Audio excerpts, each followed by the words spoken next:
Okay, hi everyone. Thank you for the introduction from Professor Levin. Okay, I'm Xianghang. Today I will present you our work on residential IP proxy as a dark service. So, as you all know, web proxies are commonly used to anonymize traffic, to evade censorship, or to avoid geolocation limits. Examples include Tor network, VPN, or simple HP or SOX proxies. However, those proxies networks have some limitations. They usually have a limited number of exit nodes, and their exit nodes are usually deployed on data center IP addresses, and some of them are even publicly available, such as a list of Tor relays. Also, many users may share the same exit node, so those exit nodes can be heavily abused. As shown in previous study, traffic relayed through those proxy networks can suffer from service blocking or degradation. Recently, some proxy providers started to launch residential IP proxy as a service. Examples include Luminati, JServe, and ProxyRec. They usually claim to have millions of residential IPs, and they said their IPs are very clean, and you will never get blocked. Also, their residential IP proxies are globally distributed, and there is no traffic limits. So, how it works? What's the scale and the distribution of those residential IP proxies? Are they actually residential ones, as claimed by those proxy providers? Also, even if they are residential ones, how effectively can they help to evade traffic detection and blocking? Besides, how can so many residential IP proxies get recruited by those proxy providers? Besides, who are using those proxy services and for what purpose?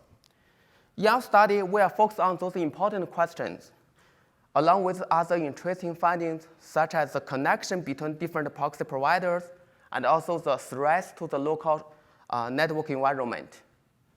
So let's start. How it works. As a customer, to relay your traffic, you will contact the proxy gateways, which will select the exact proxy, residential proxy to exit your traffic. So basically, they work in a back connect model. So the residential IP proxies are actually hidden from the customers. Besides, they usually support HP, HPS, and also SOX protocol. And multiple different rotating strategies are supported, such as sticky gateways and non-sticky gateways.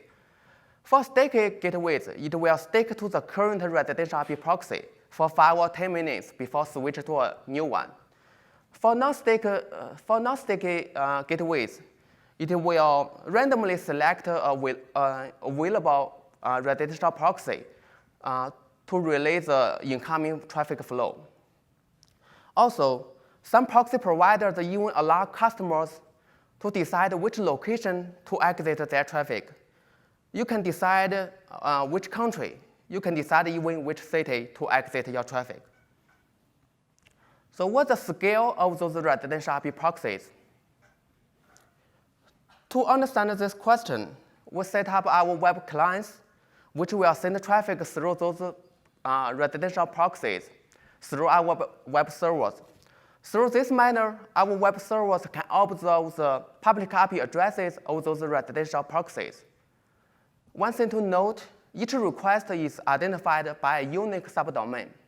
Also, the payload will be encrypted and signed because we don't want those proxy providers know we are infiltrating them.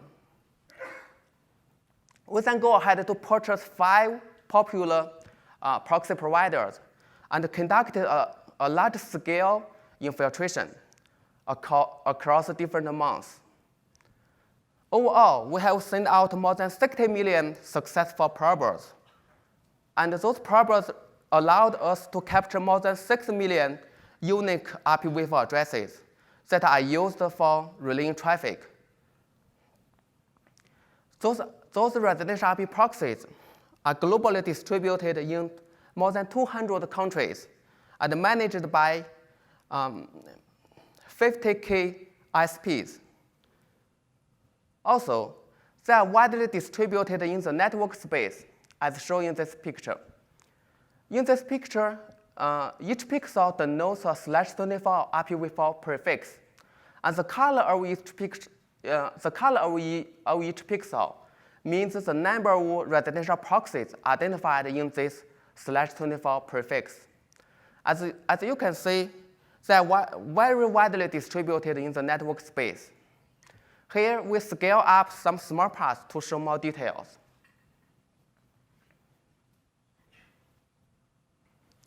Okay, millions of residential proxies. Are they actually residential IPs as claimed by those proxy providers? To answer this question, we have built up a residential IP classifier to decide whether the given IP is residential or not. We're starting this process by collecting ground truths from different sources, as shown in this table. As different sources may have different noisy levels, so we use a high confidence ground truth for training, but left the noisy ones for evaluation. We then go to craft a set of features for our classifier. We observed that residential IPs are usually directly assigned by ISP to homeowners. Also, because they are directly managed by ISP, their network hierarchy can be very different from non-residential IPs. Based on those observations, we collected DNS and IP whois dataset to characterize different properties of those IPs and their prefixes. Finally, we got 35 good features for our classifier.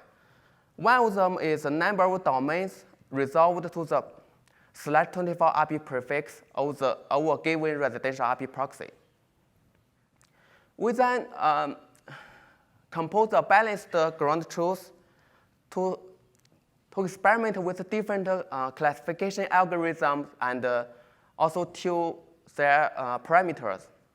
Finally, we select a random forest, and which has achieved a very good performance. We then apply this classifier to predict whether the captured residential IP proxies are actually residential ones. And our prediction shows that almost 6 million of them are residential ones. So for this question, our answer is basically yes. We then go to another question. How effectively can they use the traffic detection or blocking? To answer this question, we first explore, will they be recognized as proxy? If they can be recognized as proxy, the server side can still block their traffic or degrade the service. Also, we try to identify is there any malicious activity connected with those residential IP proxies. For the first question, we collect a set of public available proxy data set, such as Tor relays, free web proxies, and also IP2Proxy service. We then correlate with our residential IP proxy dataset. Results show that only a negligible portion of those residential IP proxy were shown up in those public proxy dataset.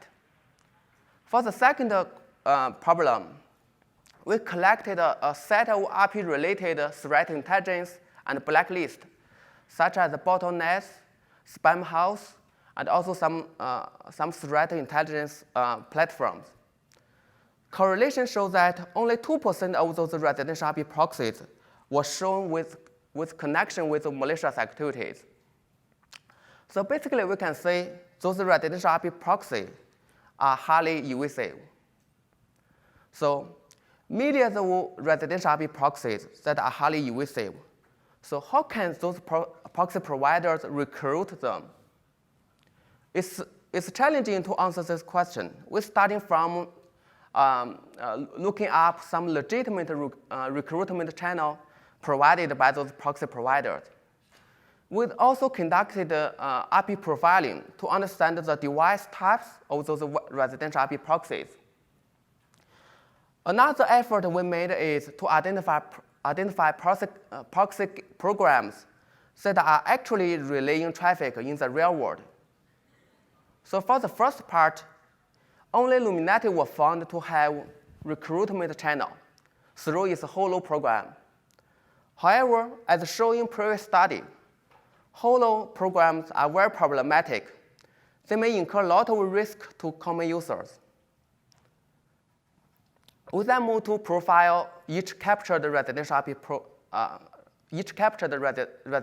proxy.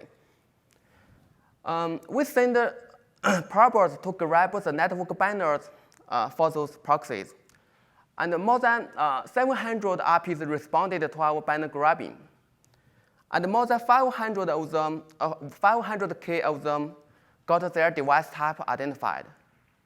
Here shows the top device type identified in our dataset. Here is the top device vendors. As you can see, we have captured a lot of gateway devices. However, we also capture a lot of IoT devices, such as web cameras, DVR, or even printers.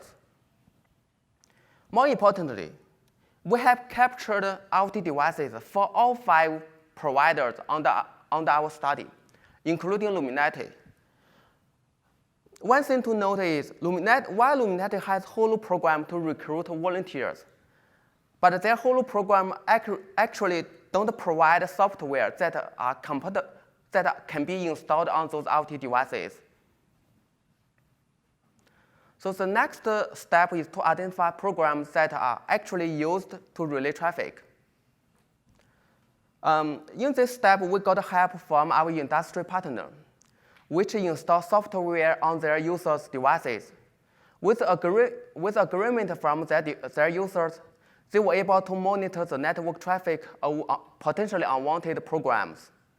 Through correlation with our infiltration dataset, we were able to identify 67 potentially unwanted programs that are used to relay our infiltration traffic.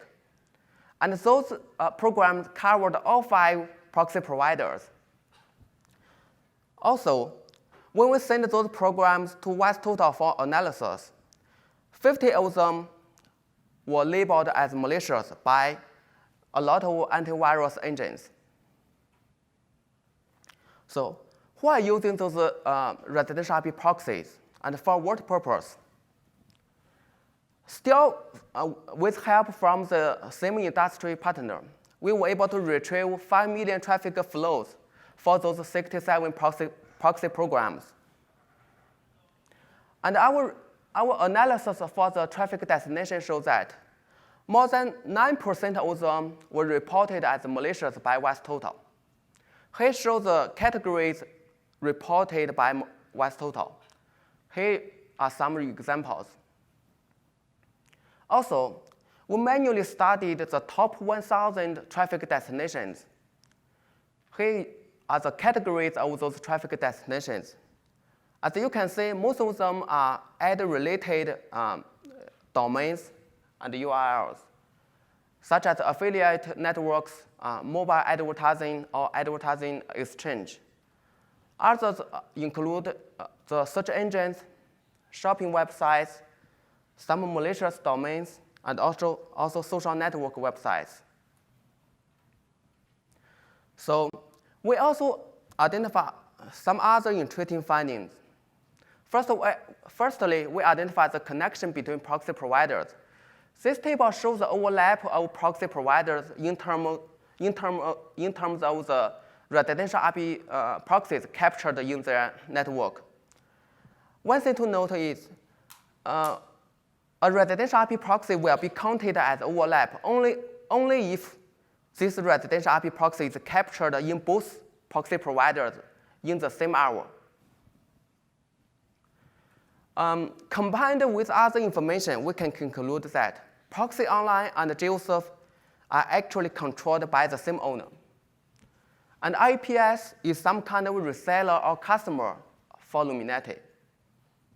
Besides, we identified that 3 out of 5 providers actually allow local traffic. So what does this mean? Instead, we send traffic to our web server. What if we send traffic to the loopback address? It works. What if we send traffic to the private gateway address? It works. So what's the result?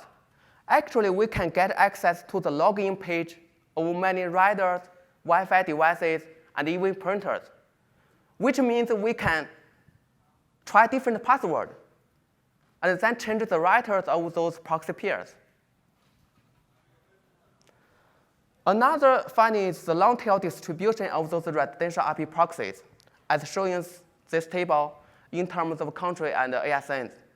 But the different countries actually have different distribution. As shown for the in the table, they have different top countries. So to summarize, we have captured millions of residential IPs that are highly elusive. Also, this ecosystem is very prosperous, and the service price is getting higher, and more service providers getting out. However, without a strict traffic limitation, those kind of services will incur potential threats to the local network environment of the proxy peer. Also, the recruitment process is very problematic. It shows up a mix of legitimate and suspicious channels. What makes us very concerned is, based on the usage of those proxy services, we believe it has become a very powerful infrastructure for online abuse activities. Also, it can be a very promising but very stealthy monetization channel for compromised devices, especially under the hood of legitimate users and volunteers. As we all know, a lie that tells you the half-truth is very powerful and can be one of the darkest lies. Thank you, that's all.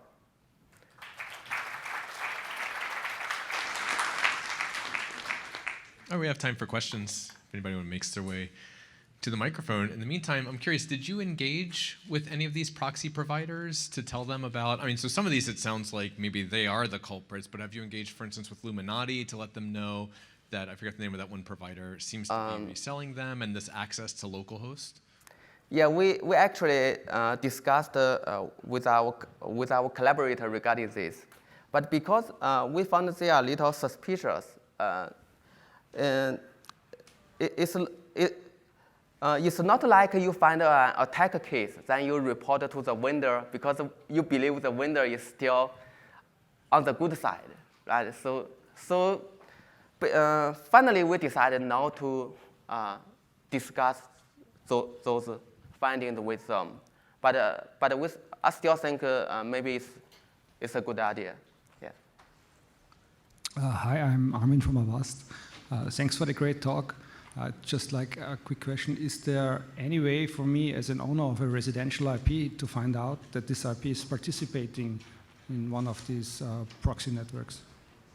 I'm sorry, because a lot of people are opening the door, so did you find any way that I, as an owner, as a consumer of a residential IP address that lives in my home gateway, is it possible that I find out about that my device is participating in a residential? Yeah, that's a good question. So your question is basically, can I find my devices or my network is actually participate in those residential proxy services? Yeah, right. We are working on some kind of detection methodology for the ISP, from the ISP side, for them to detect whether there are suspicious workflows that are highly likely to be residential relaying activities. But by now, I don't know a very good solution for end users or the ISP to accurately identify whether their devices or their network has been used for such kind of activities. We are working for some kind of detection. But one thing to note, as I show in this slide, we have a website where you can find all the 6 million IPs captured in our infiltration. And if you can correlate with your own network to see if there are a lot of IPs captured in your own network. Yeah. Got it. Thanks. Another round of applause for Xianghang. Very nice one.